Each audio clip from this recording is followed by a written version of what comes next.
War Rapport family, we are here live post game. Your man Ike Jones, Mike G, B Will, C Dub in the place. Auburn goes down in a very, very hard to watch second half of that game. Yeah, so 6-5. What's my update on the Kevin Steele head coach record?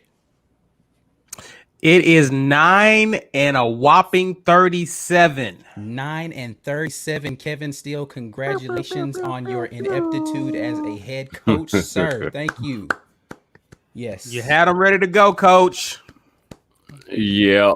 Wonderful This is job there, Kevin. Really prepared today. It's clear. So a couple of things, and I'll let you go, Mike. It's clear that Chad Morris does not know what a run game looks like because he didn't even attempt it today. It's not like Northwestern stopped us from running the ball. He didn't even try. Like, let's be clear, he didn't even try. Can we get a total number of rush attempts for the game now?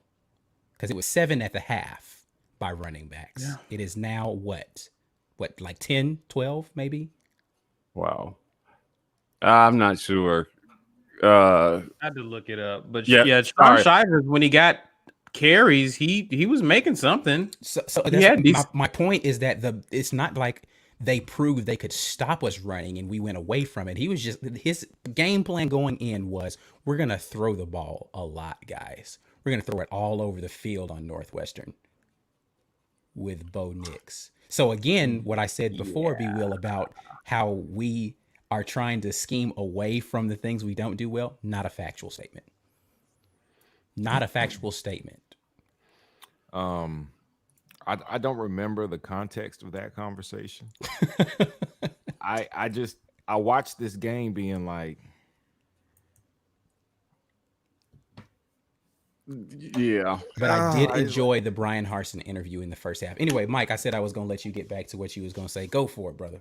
Sorry, I got distracted by Najee Harris jumping over a whole human being and running another 50 yards. Yeah. That's what Bo Nix was trying to do. Right, yeah, pretty much. This was what Bo tried to do. He just actually was capable of doing it. Everything that we've talked about all season, this game was the culmination of everything we've talked about the previous 10 games, right? No development. Our quarterback is not good. Our coaches are complete. I mean, literally everybody on offense. I don't know if it's a single person. I don't know how much of difference Tank would have made in this game. I think he might have made a little difference in this game, but he would have kept us more on schedule. So there was one run in particular where I mentioned in our chat where it was DJ Williams was one-on-one with a guy in the hole, and that's the only guy who could have stopped him from getting the first down.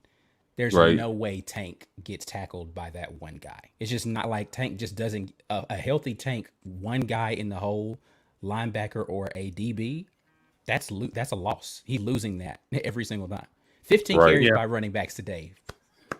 Great game plan. That's balance for your offense right there. How many attempts did Bo Nix have today? 10 rushing attempts. How many passing attempts? He had 42 passing attempts. 42 passing air raid, attempts, baby, and 15 rush attempts. Yeah. Are we Auburn or Mississippi State this year? He had 10 carries.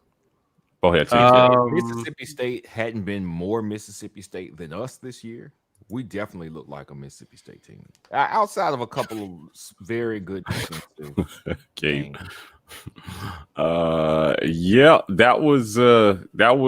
This is why we're making a coaching change, right? Like, I mean, Sandberg, second play of the game, could not even execute a handoff without a fumble.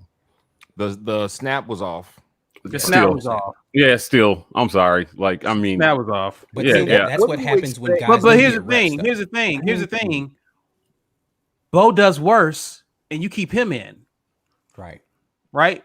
Give him a chance to prove I'm not as bad. Cord actually had no leash whatsoever. It was basically like go in there for a second. Oh, you messed up. Get him back out of there. It's like, dude, can I play? Can you give me an opportunity? Games. I at least want to see him throw the ball some more. I'm saying, like, what? Man, I want to see what kind of arm he had. Bo comes back in the next series and almost throws a pick. Right. It should have been picked off. Yeah. Yeah. This staff is done, man. Like I'm disgusted with what I saw today. You know, like this staff is finished, right? Get them all out, right? I mean, maybe keep T. Will, defensively, what's sad about how bad we played offensively was the defense settled into the game, but the offense still never gave them a chance. Right. The offense never gave them a chance to stay off the field. We've talked extensively about having a quarterback that never goes under center, and then when he has to go under center and execute simple things like a quarterback sneak, it's difficult because he doesn't ever go under center. I don't want to hear about his injury. 4 inches, man. That's all he needed. 4 inches. I want to hear about his injury because he was obviously hurt. We're in the group chat like, yeah, something's wrong with him. I thought it was his back, but it ended up being his hamstring, which makes sense. If you can't push, whether it's your back or the biggest muscle in your legs, then why jump? Then why jump, though? Why even call? He's a head case. Not pulling him. Why is he out? If I can see that he can't do it, why would if I see that you aren't bending anymore and the last 3 plays you just very quickly turned very straight and got the ball out of your hand, all right? Right. I'm gonna say we need these something looks wrong 6 inches, whatever. Let us call something that gets the ball out of your hands quickly without putting you at risk, or let's do a Pegues Wildcat. Like, there are so many more options to get that short distance than have somebody you see is compromised trying to do a sneak under center. That's stupid. That was stupid. Yeah, it was dumb. I don't understand it. Like the ineptitude and the coaching, and like again, a few guys go down, and this is where we're at, right? They should have tried to get the ball to Seth a little earlier in the game. That didn't happen for a while. Like somehow we underutilize all our best players.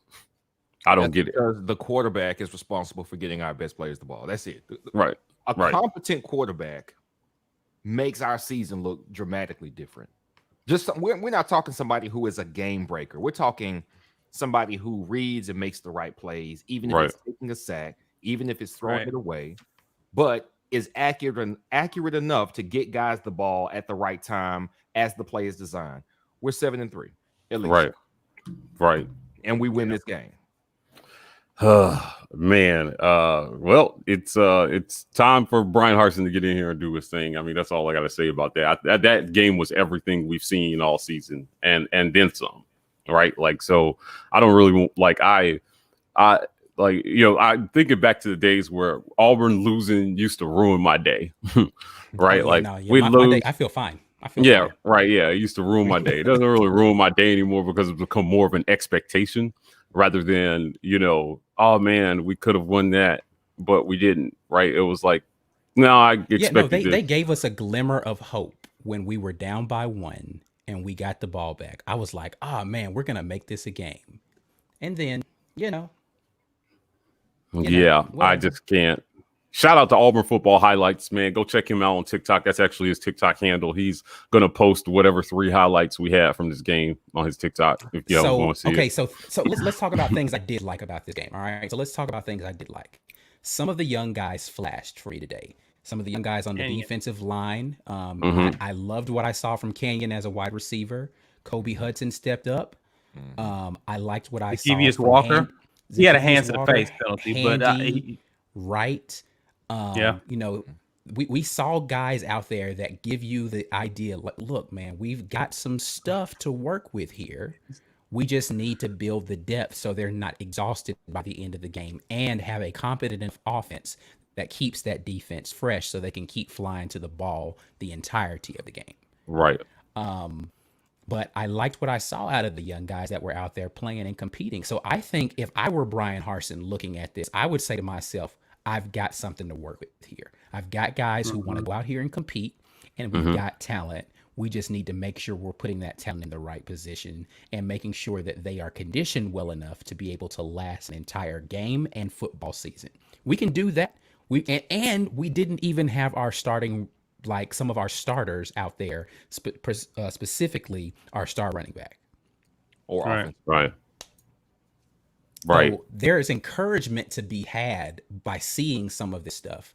But on the other end of the spectrum, it was just a very terrible, terrible, terrible second half of this game.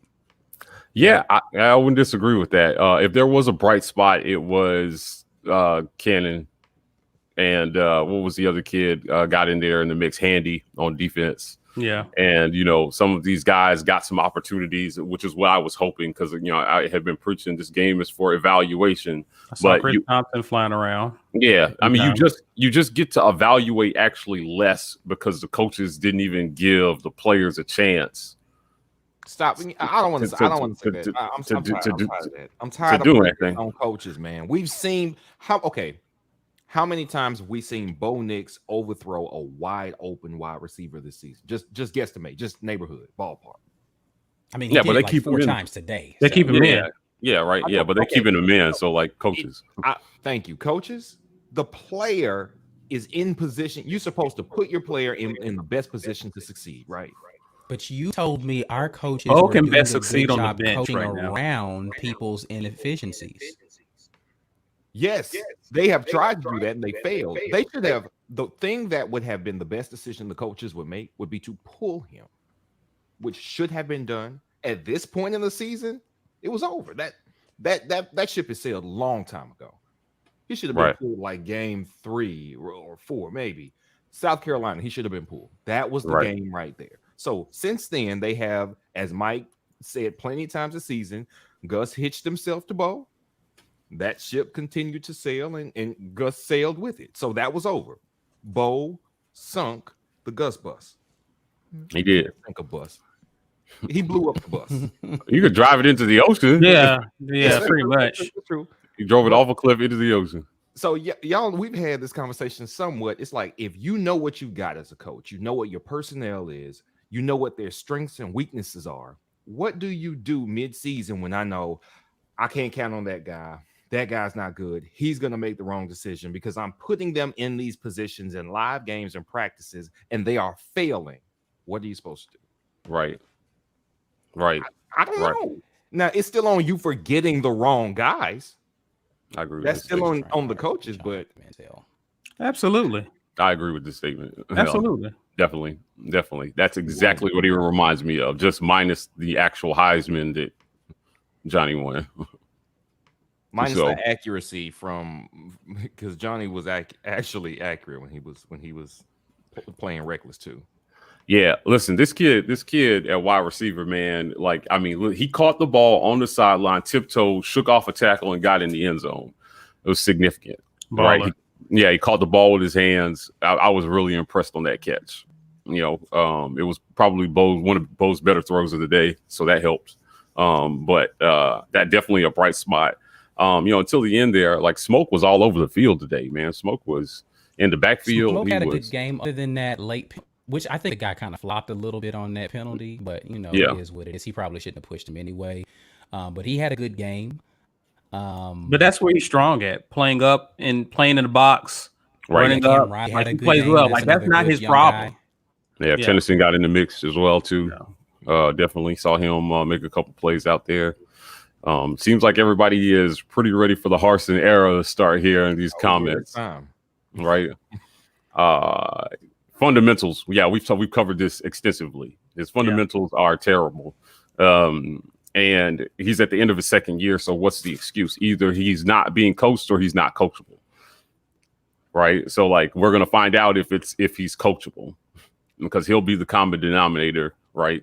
After we bring a new coach in between the last administration and this one. Yeah. So, the time will tell. And if he doesn't even win the starting job going into the fall, I think I'll tell you everything you need to know about Bo. Right. Do y'all think that what we have on roster right now is salvageable to the point where we could have a season similar to what Texas A&M had? And by that, I mean a defense that plays really well, a run game that is so good that we can hide a Bo Nix if we don't get a better quarterback in the transfer portal, or if Demetrius Davis, they want to put him on the back burner and let him simmer for a little while he learns. Do you think we have enough already on our roster to reshuffle, regroup, and protect what is obviously not an elite quarterback position for us? I'm gonna say no, just because you need a little more depth on the defensive line, and I'm not sure we have that. Right. And our offensive line, it depends on how healthy everybody is and who all is back on our offensive line, whether that's going to be it. And we're going to need running back depth too, because if Tank is back, but who's behind him, right? So like we can't run him into the ground, right? So I think that we still need a couple.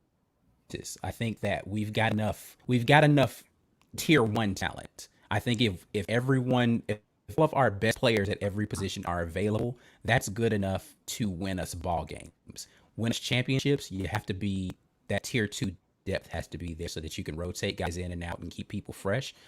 And if somebody goes down, you have somebody to step in and be able to play. And that's really where the problem is going to exist for us, is trying to build that depth. Right. I think he's referring to Bo after the UF game last year. Yeah, I was saying when Bo should have been benched. And should have been last year. I thought he could have been benched at any point last year, and I would have been okay with it. But you know, I like I said, this was emblematic of everything we've seen. You know, so what is Harsin going to do, right? Like, to answer your question, be about whether we can. I don't think we can hire Bo Nix. After watching this, I don't think we can hire Bo Nix personally. Even in Harsin's offense, the quarterback has been asked to go out there and just do some things, right? That you need a consistent QB to be able to do that. And we put a lot on coaching, man, but I just don't understand. Some of these things to me are just quarterback things. You're a quarterback, so you should be able to do these things. Forget coaching, and you're the son of a coach. So, yeah, right, yeah. You're the son of the person who played the position you're playing. You should have gotten extraordinary coaching all the way up through high school. But let's be clear, his dad wasn't like some fundamental slur like quarterback. He was good for Auburn. He was a backyard type of like gunslinger. Like, he wasn't asked to throw the ball a lot when he was a quarterback here, because we had a good run game like all those years. So it wasn't like I think people have mystified Patrick Nix as if it's some like wonderful, like he would like go look at his numbers. Like he was just okay. He had big moments. He was a big moment guy, but he wasn't some amazing quarterback. Like, he probably like 5th, 6th, 7th on the list of great quarterbacks at Auburn University. Yeah, I could name 6 quarterbacks better than him that played for Auburn. In line with this comment about Gus kind of destroying the program for years, I will admit I was adamant before today that this wasn't a rebuild. But honestly, guys, I'm not so sure. After what we just saw, I'm just not so sure. I mean, we clearly don't have on who all is coming back, man. On offense, after the 1D, there's not a lot there.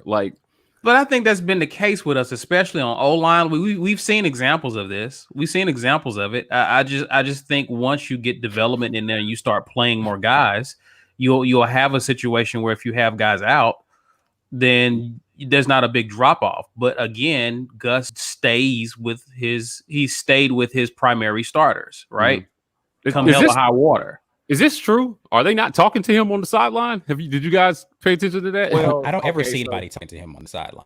Usually they only show him on the sidelines after he's messed up. And no, there's never anybody going that, hey man, we'll get back out. No, none of that. It was just always him looking down and looking mad.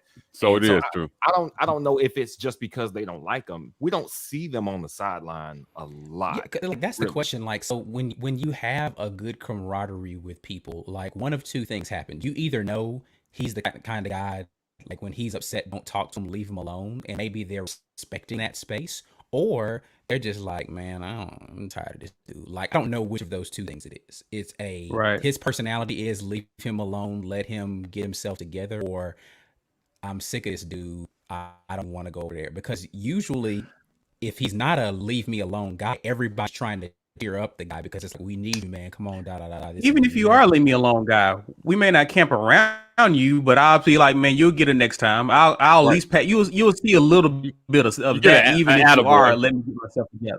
Yeah, attaboy on the sideline. Yeah, for sure. But like, but to me, that's not the kind of you can't be that guy as the quarterback. Like, you need to be the guy on the sidelines rallying people. Like, all right, cool, let me get myself together. Then we're gonna get, hey guys, we're gonna get back out here, get at it. Talking to the old line, what are you seeing out here? Talking to your receivers, what are you seeing out here? None of that is happening. None of that. He's just on the sidelines pouting or arguing. Like, that's all you ever see him on the sidelines doing, pouting or arguing. Right. It is disappointing for sure. The leash is, I will say this, the leash has definitely gotten short for him, because there's a coach coming in who has no attachment to him that the previous coaching staff had. And it's either sink or swim for him. He's going to have to get it in gear and get better or not. Yeah. Wow, guys. Like, I usually don't back off my stances very often, but I'm leaning toward Harsin might have a little bit more rebuilding to do than I thought after watching this. I disagree. I think the quarterback I still firmly believe that we're like one or two pieces away from having a really great team. I think we're about. I feel like we have enough talent. Mm-hmm. Okay. Again, I don't. You want to assess the kids and the people who haven't gotten a lot of play time just to see what we have. We know what we got just because there's a lot of people who either were not cleared to play due to health issues, or they opted out and may still come back. Like, we didn't get to see the Auburn football team today in its entirety. We know the issues that are on this team that Brian Harsin has to fix. I don't know about that, but I don't know if it's fair. I don't know if it's fair to say that. I don't know if it's fair to say that just yet, Mike. Okay, fair. I mean, I don't know if it's fair to say that just yet. I don't know if I want to put this on Harsin. Like, yeah, I don't know about immediately making Bo better. Like, yeah, because again, the problem with Bo Nix is inconsistent fundamentals, and it's hard. It takes years to be consistent with your fundamentals, and like, you have to coach all of the instinct out of him in order just to get him to make routine plays consistently, but still not take away the stuff that makes him special, where he's able to escape and make a play. It's like, it's hard to do. And so I just don't know that one off season with a guy is going to immediately make him better at doing that stuff. Right. Like, I don't even think what Sean makes Payton you can make drop him better. back and set your feet every time. Knowing that you won't come off the field if you don't do it. Right. Yeah. Right. No, it's not. No, it's not. Like, that's not true. That's if that were true, then he would do it. Like, I just don't feel like he's never been asked. No. But he's never been asked. He's never felt like he's going to be pulled. So you think the thing that's going to make him start doing it is just the threat of being benched? No. I'm not saying guarantee. I'm saying if there is anything that could do it, it will be knowing, if I don't do this exactly how I'm being asked to do it, I'm not going to play. And that fear of not playing does motivate players to get better. Yeah, he's willing to go out there and just fail his way every time. Right? Instead of fail the coach's way. That's right. What I see. He's taking it upon himself to fail by not improving his fundamentals. That's what I put on him. What in the world did he work on after the season ended last year? Like, would he go look back at his year and say, I can get better in this area, and then came back? Like, can somebody in the comments, maybe, because I don't see it, maybe one of you guys did, what did you see that made you say to yourself, man, I can tell Bo went and worked on this in the offseason because he got better at scrambling? Right. Running to the right. Right. Okay. That's what he got better at. Can we go back to the first short form segment we did on is Bo Nix regressing? I don't think he's regressing. I just think he's not getting any better. Well, right. But I said that in the segment. But in our league, to me, complacency is just as bad as regression in my book. Because everybody around you is getting better. And when you don't get better at quarterback, you don't give other people around you the opportunity to get better. It's hard for receivers to get better when your quarterback is not getting better. Man, that's just as bad as going backwards. Right? Like, and that's my point, though, still, too, is that Bo is not the only one guilty of that. Name someone on our team that we saw play consistent minutes last year. They came back this year, and you're like, that dude's been working. he got better at this. Can you pick out anybody, a single player? Seth got better at what? Catching the ball. His hands got better. His hands got better. His hands got better from last season. He did not have a bunch of drops before. He didn't. Drops weren't an issue for him. His hands and his technique got better. Man, Anthony Schwartz got better at catching the ball. He did. Anthony Schwartz caught the ball a lot better this year than he did last year. Okay, well there you go. You just answered your own question. All right, so one guy. Okay, well you said name one. Here's my point. How many players are on a college football team? You said name one. I'm just how referring many to the question. players are on a college football team? That actually played to improve. Well, 53, no, just right? On the roster. How many people get a roster spot on a college football team? 80-something on 80-something right? People. You got one guy who got better from year to year? One? That's it? We got one? Yeah. You know what? He's going pro. That some of the secondary players and offensive linemen actually did improve. I just can't see that on TV because Roger McCrary was good last year. I don't think he got any better this year. Jamian Sherwood, I don't feel like got any better this year. Christian Tutt probably got worse year over year. Right. Jalen Simpson was a freshman. He didn't. I don't think that's due to coaching, though. I don't think that's due to coaching. Tutt's regression. I'm just saying. I think he was hurt, but I'm just saying, like Jalen Simpson didn't play last year. So that's your entire secondary right there. Smoke Monday didn't really get any better. He just played more often, so you got to see him make plays more. I don't think Smoke got better year over year. He still was missing tackles every now and then. He was still out of position every now and then. He just made more big plays because he's just kind of a nose for the ball kind of guy. So when you get more at bats at doing it, you're going to see him do it more often. So I don't feel like Smoke got better year over year. Let's go to the linebacker position. Owen Papo, did he get better this season? I don't think so. I think he's just as good this year as he was last year. You could argue that McClain probably played better this year, but again, that's probably by virtue of him getting more snaps, not necessarily because he improved so much year over year. He was playing out of position for the majority of the year. Defensive line, how many of those guys actually played better this year than they did last year? Not really any of them. All of them just played more snaps this year because you don't have Derek Brown and you don't have names. Marlon Davidson. Marlon Davidson up there taking most of the snaps away from guys. So Truesdale didn't really get better. He played solid. He was always solid. Newkirk didn't really get better. That's the first year he actually played significant minutes. So you saw him have more tackles, but that's again by virtue of him playing more. Who got better? No, but I just went through the entire defense of people who played significant minutes last year and played again significant minutes this year. You can't name a single one that looked better year over year. They just stayed pretty much where they were. And because the talent around them went down, the defense looked worse. Right. Offensively, I would we can go through the offense comment. and do this exact same thing. And I guarantee you, the only name you're going to come up with is Anthony Schwartz got better at catching the ball with his hands. That's it. You know what? I will object in only this way. I remember Darius Slayton's first full year with us. I'll give you Wooden on that one, but I still think that that's a virtue of him getting more playing time, not because he improved. He was a freshman last year. He just didn't get as many snaps, but go ahead. Slayton's first year with us was 2015, I want to say, and he redshirted. His first full year on the field was 2016, and that was a very bad quarterbacking year for us. Between 2016 and 2017, it was obvious to me that he had improved. Well, our offense opened up way more. 2017 to 2018, his numbers declined, but I could see his route running improve, even though he was not more productive.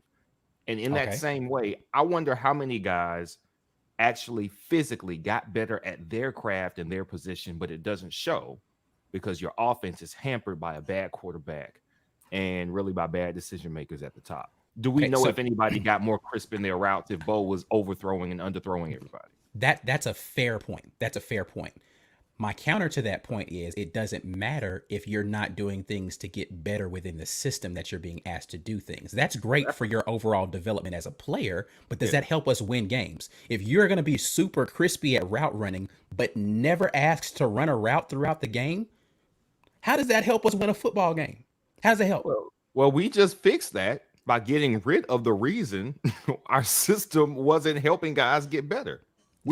So maybe we'll see then what some of these people have been putting in work and doing. What my point is that if I know I'm going to be asked 50 to 60 times per game as a wide receiver to go out there and secure the edge and block, why not figure out a way to make sure that my off-season regiment and my workouts make me better equipped to block well, so that when the opportunity comes for me to catch the ball, we've been able to sustain drives long enough, because I can already do the catching part. I just need to get better at blocking, right? So I'm going to go out there and I'm going to figure out how to throw better blocks, how to sustain those blocks better, and make sure I have the strength to be able to control my guy on the outside. What's wrong with doing that in the offseason if I know that's what the offense is going to ask me to do, because this is the third year that I've been in that offense? I know that's what's going to happen, right? Right.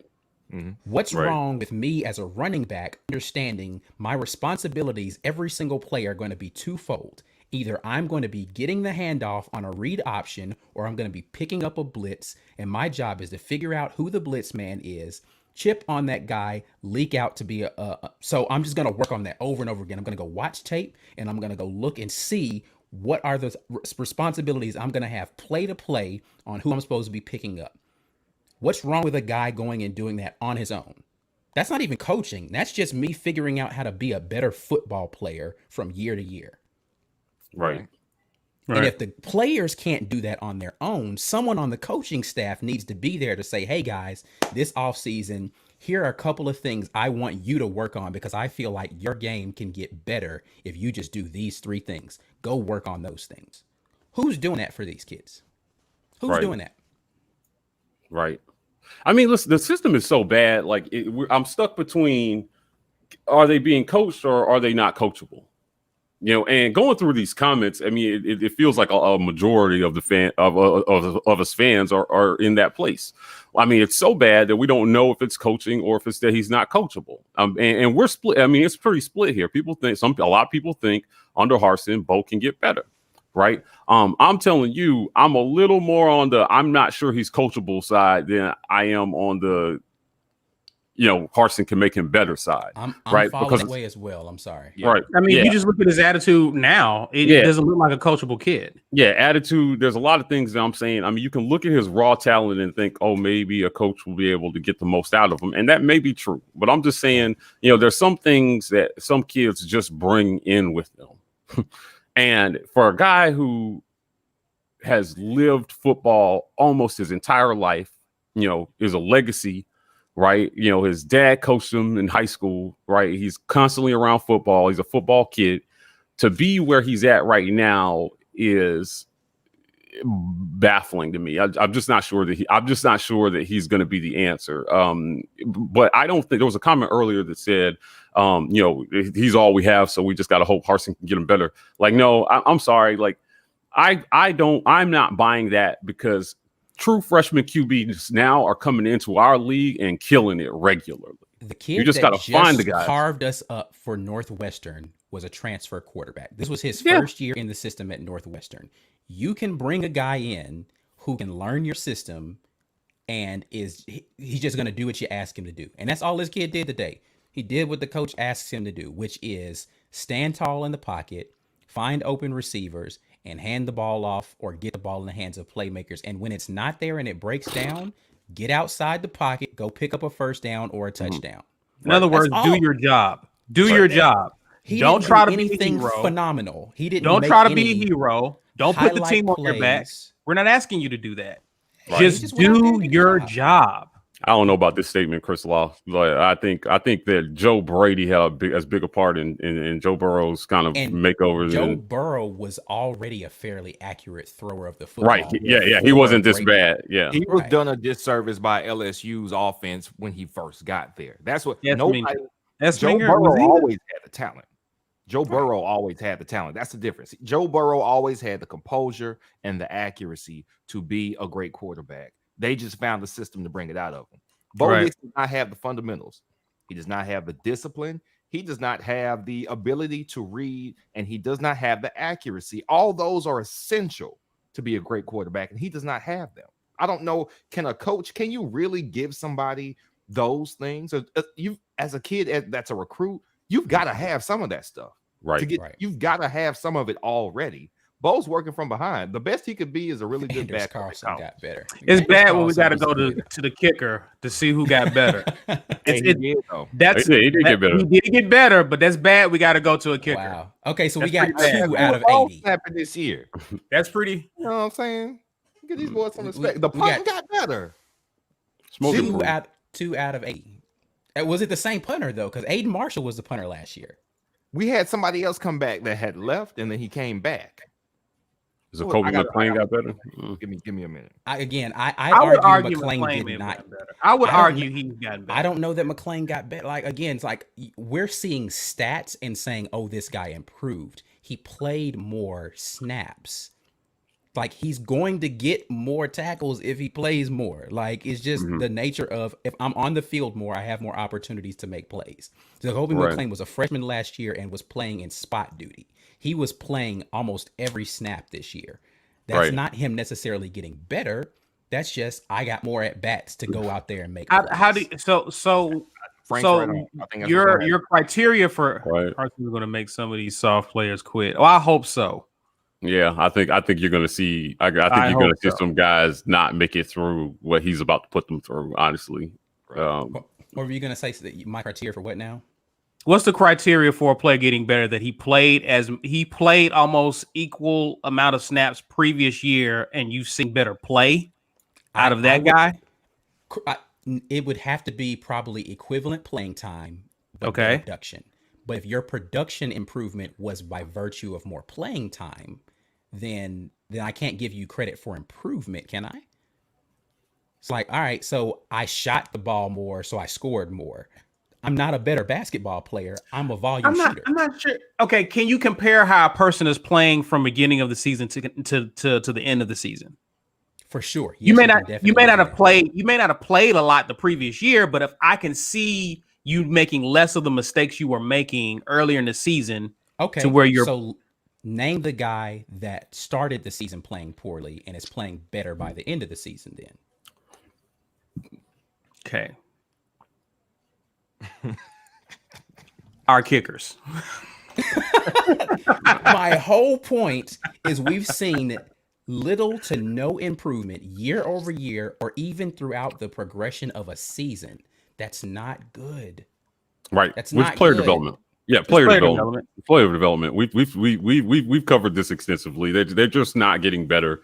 And hopefully a new coach and a new attitude and a new system and a new nutrition and strength and conditioning program. There's been a lot of you who have very astutely pointed out, as we have pointed out, that whoever Harsin decides to bring in to do strength and conditioning is going to have a profound impact on this team.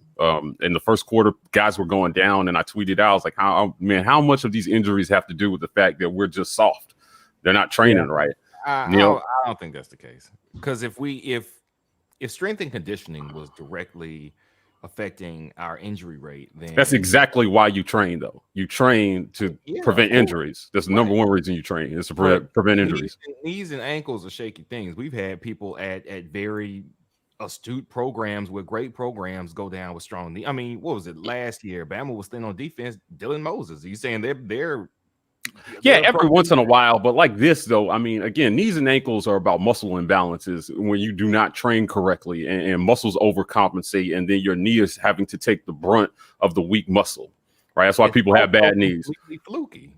Right, it can be, but that fluky means here or there, here and there, right? Yeah, when it's not happening frequently. Yeah, that's right. just that's symptomatic of a underwhelming training and conditioning program.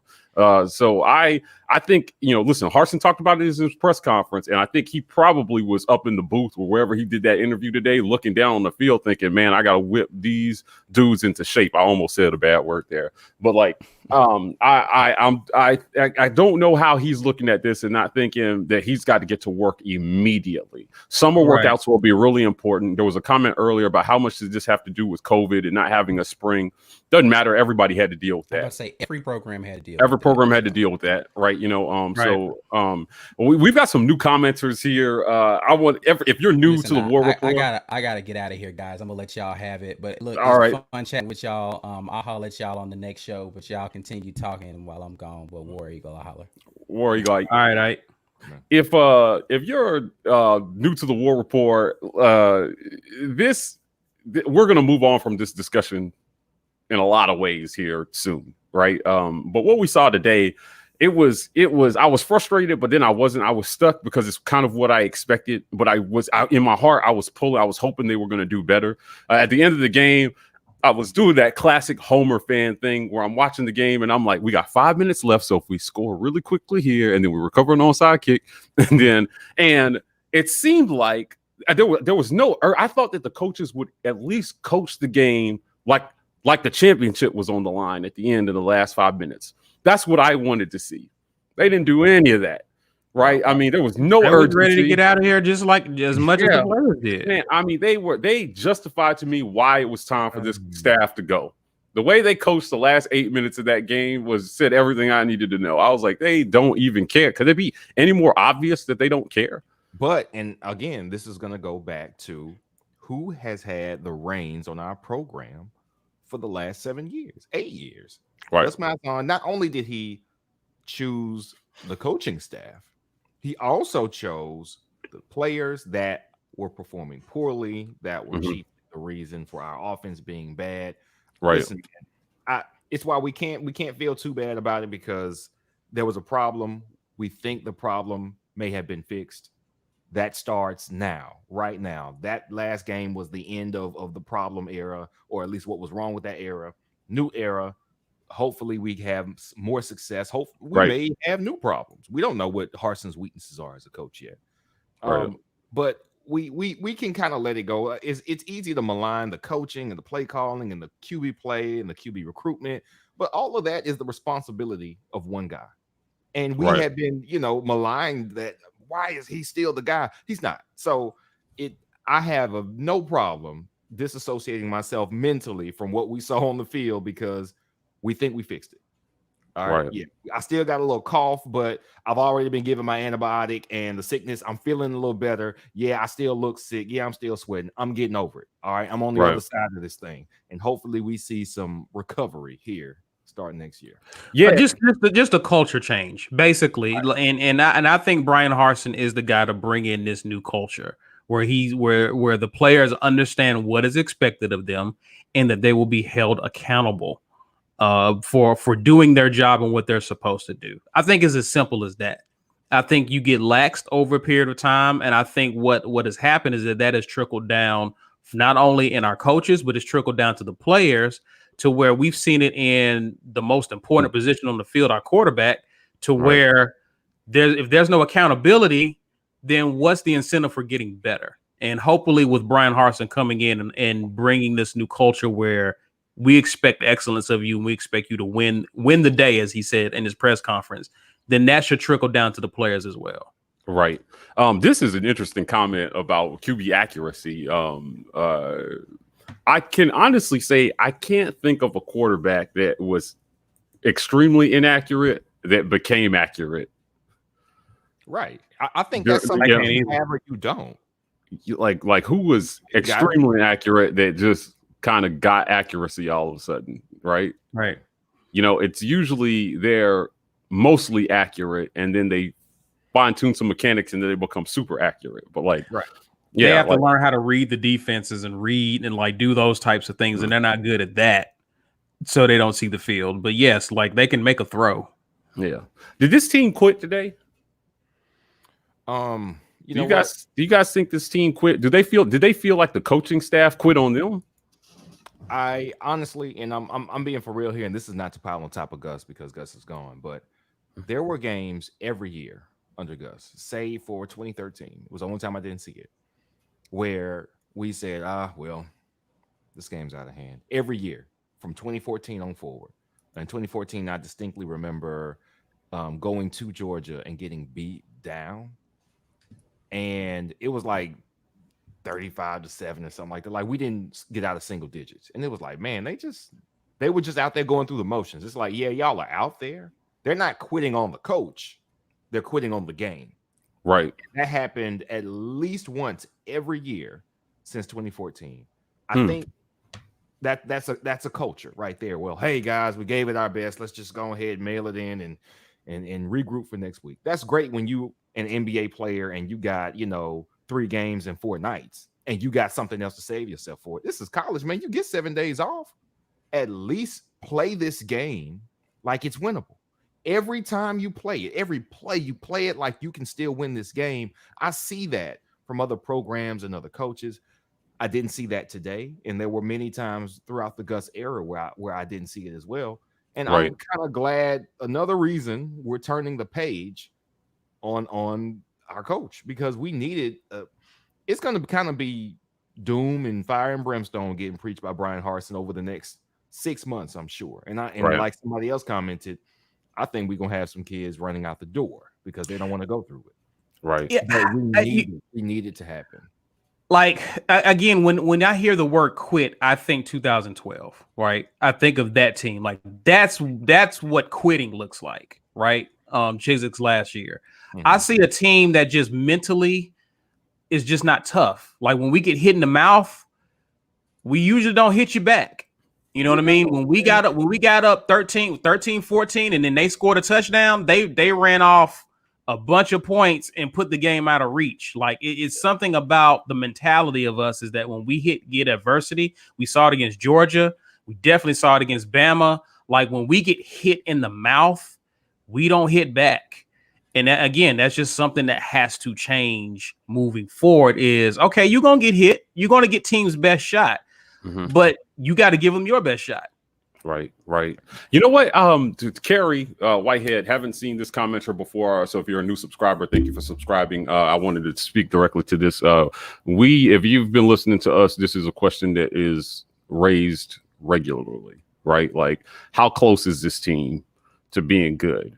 I felt like the hiring of Harsin was a signal to the fan base that they didn't feel like we needed to rebuild. We just needed to change the leadership and for somebody to come in and bring a fresh attitude. Now that we've been completely exposed in terms of how much development hasn't happened past the 1 deep, because I'm not sure if you can truly be a good team unless you're 2 deep at most positions. Right. So a lot of work, I'm not sure we can answer this question now. I think that we'll know a lot after spring and summer workouts. Right. And once we start to get reports about how kids are taken to the training program, what does A-Day look like? Do people look sharp? Demetrius Davis that's coming in. He signed early, so he will go through a spring, which is huge for our quarterback competition. Right. Having a freshman QB go through the spring and then go through summer workouts into the fall camp will give him a legitimate shot to beat out Bo if there is a QB competition. So we'll see how that goes. But yeah, I was fairly certain that we were this close. Right. And we just needed the right coaches and the right quarterback. But now I'm not so sure. I'm in a wait and see approach about whether we can. I don't know what you guys think about how close we are. Like, we've gone back and forth. But for Kerry here, how close are we? You've mentioned spring ball. I would take it a step before that. I would like to see how Harsin fills out this recruiting class. That's fair. And what kind of kids he brings in. To fill certain needs that we obviously need to fill. That'll tell us a lot before even going into spring what we got. Yeah, I said it during the game. He's going to have to hit the portal like Thanos with the space stone, right? Like he's going to have to get in there and transport some guys in like to fill these holes, especially on offensive line. You know, in Bo's defense a little bit, he didn't have a whole lot of protection, man. He was being forced out of the pocket a lot, right? And this, it's shocking, you know, based on, you know, a shocking stat for a lot of people. We have not had a recruiting class, according to 24/7 Sports, that's been ranked lower than 12 since 2009. Mm-hmm. So it is shocking for a school that's recruited that well to be here at the end of a season. It's barely above 500. You know, and we lost to some teams. We lost to another team that fired their coach before the season was over. You know, I mean, come on, man. This could have very easily been a below 500 year. So you're right, Caesar. We're going to cover recruiting. We're going to cover recruiting extensively. Absolutely. But yeah, he's going to have to do something. Right now, our recruiting class is almost 50th. We're like, what, 48th or 47th ranked recruiting class right now. So it's bad. Yeah, I mean, we had the O lineman decommit. We had a cornerback decommit. You know, guys are kind of jumping ship. You know, so I'm in shock that this is where we're at. Like I've always felt like we had talent, but again, some talent comes in ready to go, and other talent has to be developed, nurtured, and developed. And it just feels like all the talent that we do get that's not ready to go just stays in that perpetual state of not ready to go. You know, kids aren't getting better. And, you know, there's some guys, some of these coaches, man, I can't stress. They were our classmates. We went to school with them. Travis Williams and Cadillac, we were in school with these guys. We took classes with these guys. Mm-hmm. I personally filmed their practices, right? Like, so it hurts to say we need to change it. I hope they find a way to keep Travis Williams. I really do.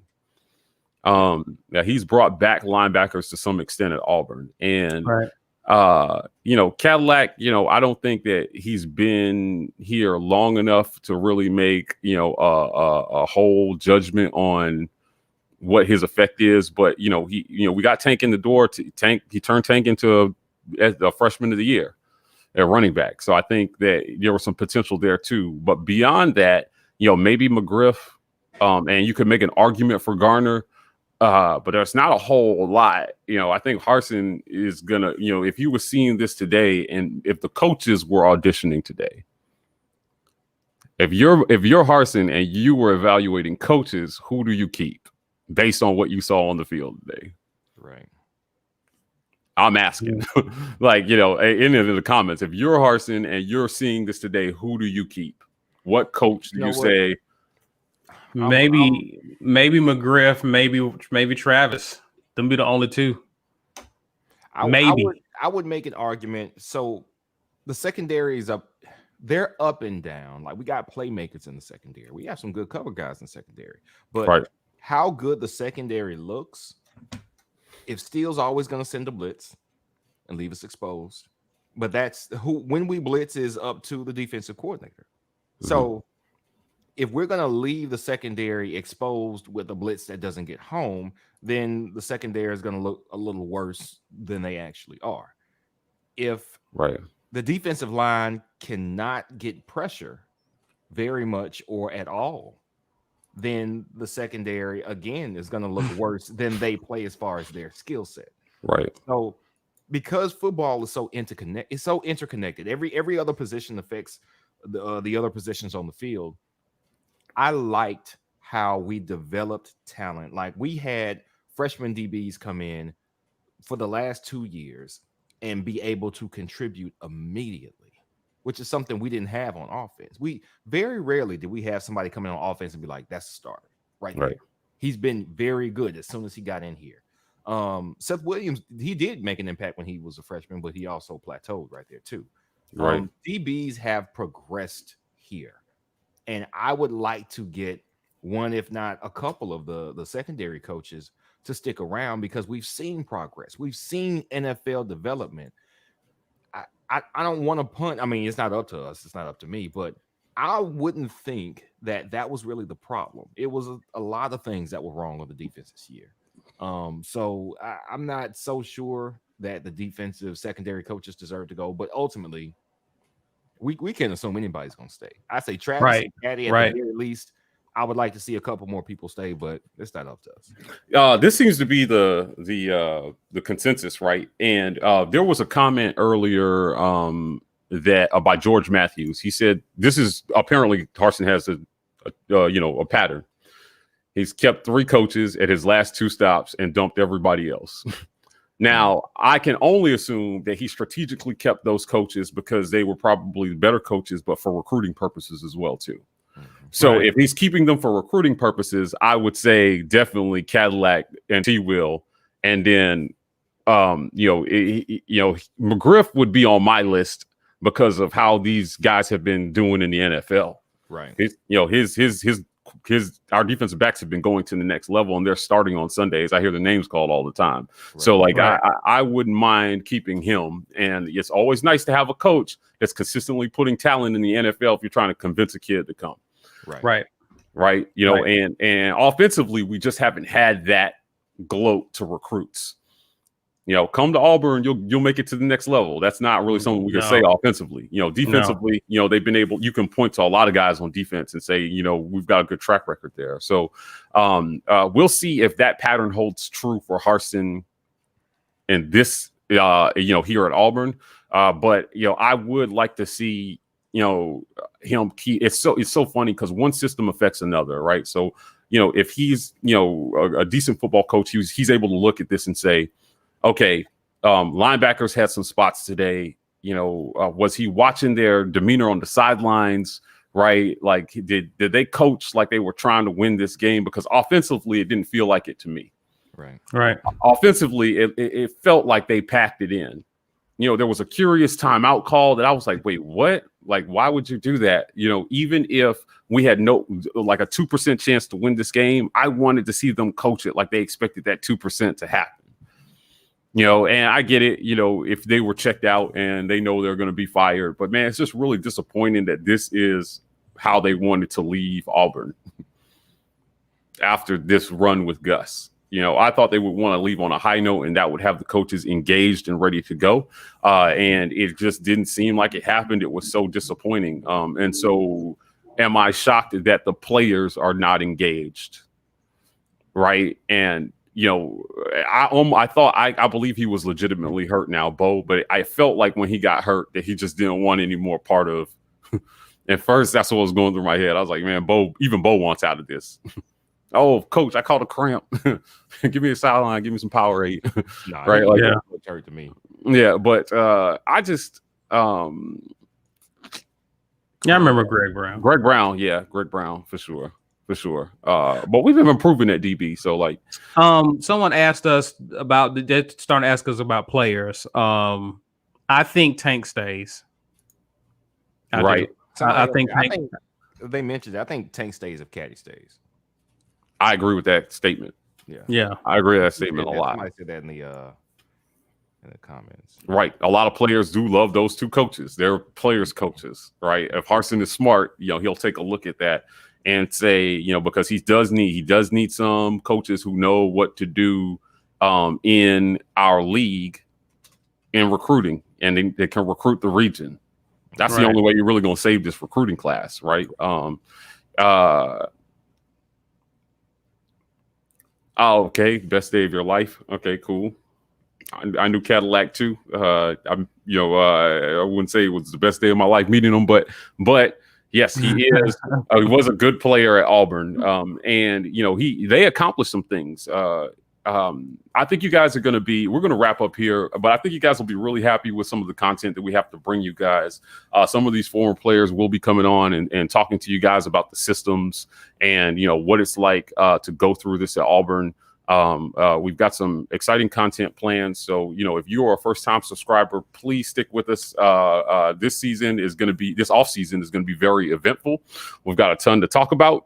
National Signing Day is coming up at the beginning of February. Going into spring practices, we'll have some special things. And then after that, covering off-season workouts as well. We're going to bring you guys some content in relation to that. And a lot of it is just aimed at educating the average fan on what goes on behind the scenes. So we're really excited to bring that to you. You guys have any closing words here before we sign off for the night? Glad to be done with this, man. Let's move forward. Guys, thanks for hanging out with us. Thanks for making this bowl loss a lot easier. Just chopping it up with you guys, and stay tuned for great content on the way. Yeah, it's been group therapy here at this season on the War Rapport. But again, we are the War Rapport. Please click like and subscribe on YouTube. That is how you can best support us. Hit that notification bell so you know when we're going live or dropping content for you. The War Rapport on Twitter and Instagram and Facebook. TW Rapport on TikTok. Gentlemen, we'll be back with some segments for you guys in the next weeks. But until then, War Eagle. War Eagle. War Eagle.